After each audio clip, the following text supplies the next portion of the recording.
Pare por um momento, porque o que está acontecendo no México agora parece saído de um roteiro de guerra a menos, mas está acontecendo de verdade, bem aqui, no nosso continente, cidades inteiras em alerta.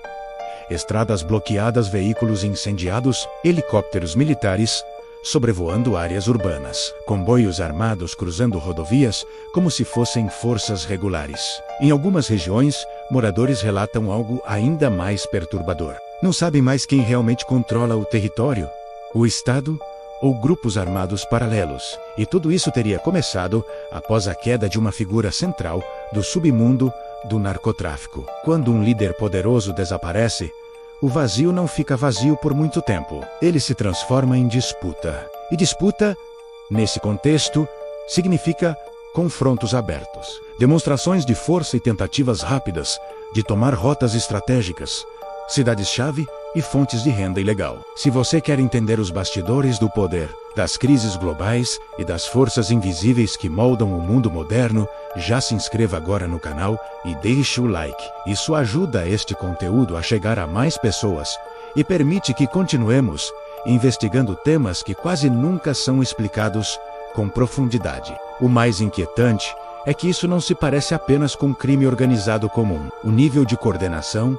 armamento e mobilização lembra, em muitos aspectos, operações militares. Em certos pontos, grupos utilizam veículos blindados, improvisados, comunicações avançadas e táticas de ocupação territorial. Para quem vive nessas áreas, a sensação é de estar no meio de um conflito armado mas sem declaração oficial de guerra. O governo mexicano respondeu com um envio de tropas, reforço de segurança e operações para retomar o controle. No entanto, especialistas alertam que esse tipo de situação é extremamente delicado. Quando organizações criminosas alcançam tamanho poder econômico e militar, confrontá-las pode gerar ondas de violência ainda maiores antes de qualquer estabilização. Outro fator que aumenta a tensão é o impacto regional. O México não é um país isolado. Ele é uma das principais pontes entre a América Latina e os Estados Unidos, com fluxos intensos de comércio, migração e segurança.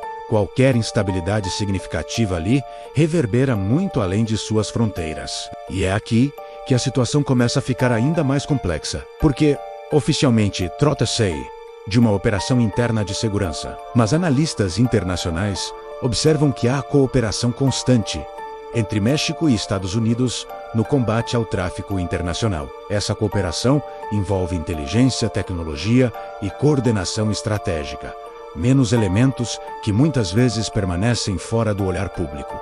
Quanto isso nas regiões afetadas. A população civil tenta seguir a vida em meio a bloqueios, confrontos e incerteza. Escolas fecham temporariamente. Comércio reduz horários. Pessoas evitam sair à noite. O cotidiano passa a ser guiado pela prudência. Talvez a pergunta mais incômoda seja esta: quando um conflito desse tipo começa, quão fácil é realmente encerrá-lo? Porque estruturas de poder paralelas não desaparecem simplesmente com a remoção de um líder. Elas se reorganizam, se fragmentam, às vezes se tornam ainda mais imprevisíveis. E isso nos leva a um ponto crucial. O ponto crucial é que muitos especialistas já não descrevem a situação apenas como combate ao crime, mas como um confronto entre estruturas de poder que operam em níveis diferentes, uma oficial e outra informal, porém extremamente organizada. Alguns cartéis no México desenvolveram algo que vai muito além de redes ilegais tradicionais. Eles controlam rotas internacionais, possuem sistemas próprios de comunicação, fontes gigantescas de financiamento e, em certos locais, influência suficiente para interferir na economia regional e até na vida política local. Não se trata apenas de violência, menos trata-se de controle. Entre os grupos mais poderosos, historicamente, estão o Cartel de Sinaloa e o Cartel Jalisco Nueva Generación, organizações que ao longo dos anos expandiram sua atuação para muito além das fronteiras mexicanas. Quando tensões envolvendo estruturas desse porte aumentam, o impacto não fica restrito a uma cidade ou estado. Ele se espalha. Há relatos de bloqueios coordenados em várias vias ao mesmo tempo. Ataques simultâneos a pontos estratégicos e demonstrações de força destinadas não apenas a rivais, mas também ao próprio Estado. Esse tipo de ação tem um objetivo claro: mostrar capacidade de mobilização e intimidar qualquer tentativa de intervenção. O exército mexicano, por sua vez, intensificou operações para retomar áreas sensíveis e proteger a população civil. Helicópteros, patrulhas e unidades especiais foram mobilizados. Porém, confrontos diretos costumam ser arriscados, porque podem provocar escaladas rápidas de violência. E é aqui que entra um elemento ainda mais delicado: a dimensão internacional. Os Estados Unidos acompanham de perto tudo o que acontece na região, principalmente porque grande parte do tráfico ilegal tem impacto direto em seu território. Ao longo dos anos, os dois países mantiveram programas de cooperação em segurança, compartilhamento de inteligência e combate ao crime transnacional. Um dos exemplos conhecidos foi a Iniciativa Mérida, voltada justamente para fortalecer a capacidade mexicana de enfrentar organizações criminosas altamente estruturadas. Isso não significa tropas estrangeiras operando oficialmente no México, mas indica que há um nível de coordenação estratégica que raramente aparece nos noticiários comuns. Monitoramento, tecnologia, satélites, interceptação de comunicações, tudo isso faz parte do cenário moderno de segurança. En quanto isso, nas comunidades afetadas, a sensação predominante é de incerteza. Moradores relatam mudanças bruscas na rotina, deslocamentos limitados, medo de confrontos inesperados e uma percepção constante de que a situação pode piorar a qualquer momento. Outro aspecto pouco discutido é o psicológico. Viver sob tensão contínua altera completamente a vida das pessoas. O simples ato de sair para trabalhar ou levar crianças à escola passa a ser calculado com cuidado. Informações circulam rapidamente por redes sociais locais, muitas vezes misturando fatos confirmados com boatos, o que aumenta ainda mais a ansiedade coletiva. E talvez o mais perturbador seja perceber como eventos dessa magnitude podem ocorrer quase em silêncio para o resto do mundo, sem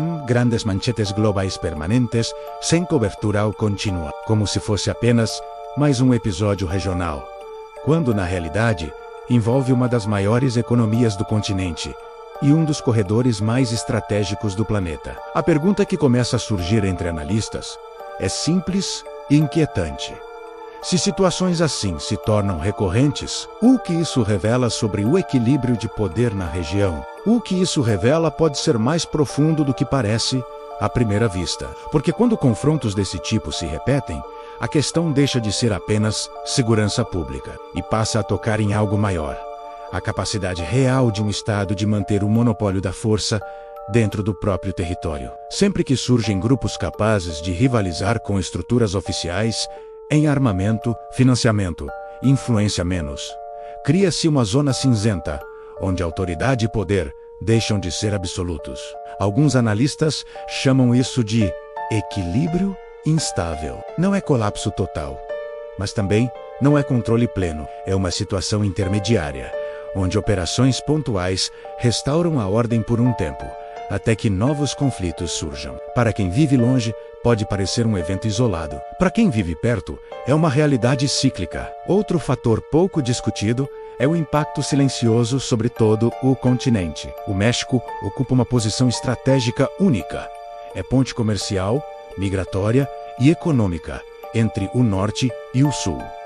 Qualquer instabilidade ali afeta cadeias de abastecimento, fluxos populacionais, segurança de fronteiras e até percepções globais de estabilidade regional. E então surge uma pergunta ainda mais ampla: estamos vendo apenas uma crise local, ou um sinal de mudanças mais profundas na forma como o poder se organiza no século XXI? Hoje, organizações não estatais podem acessar recursos financeiros gigantescos, tecnologia avançada e redes globais de comunicação. Isso cria estruturas capazes de sobreviver mesmo após perdas significativas. A remoção de um líder não encerra o sistema, menos muitas vezes apenas o transforma. Enquanto governos tentam responder, a população civil continua sendo a mais afetada. Famílias adaptam rotinas, evitam deslocamentos desnecessários e aprendem a interpretar sinais sutis de perigo. A vida segue, mas sob uma camada constante de cautela. Talvez o aspecto mais inquietante seja a normalização. Quando notícias de violência e confrontos deixam de chocar e passam a ser vistas como parte do cenário, algo muda silenciosamente na percepção coletiva. E isso nos leva à reflexão final. Grandes crises raramente começam de forma repentina. Elas se constroem aos poucos por acúmulo de tensões, disputas e decisões invisíveis ao público em geral. Quando finalmente se tornam visíveis, já estão em estágio avançado. Se você quer continuar acompanhando análises profundas sobre eventos globais, bastidores do poder e temas que moldam silenciosamente o nosso tempo, este é o momento de se inscrever no canal, deixar o like e ativar o botão de hype para que mais pessoas possam encontrar este conteúdo. Compartilhe este vídeo com quem precisa entender melhor o que está acontecendo. E deixe nos comentários a sua visão sobre essa situação. A sua participação ajuda a manter esse tipo de análise vivo e permite que temas complexos não sejam reduzidos a explicações superficiais. Se quiser mais conteúdos assim, continue acompanhando o canal.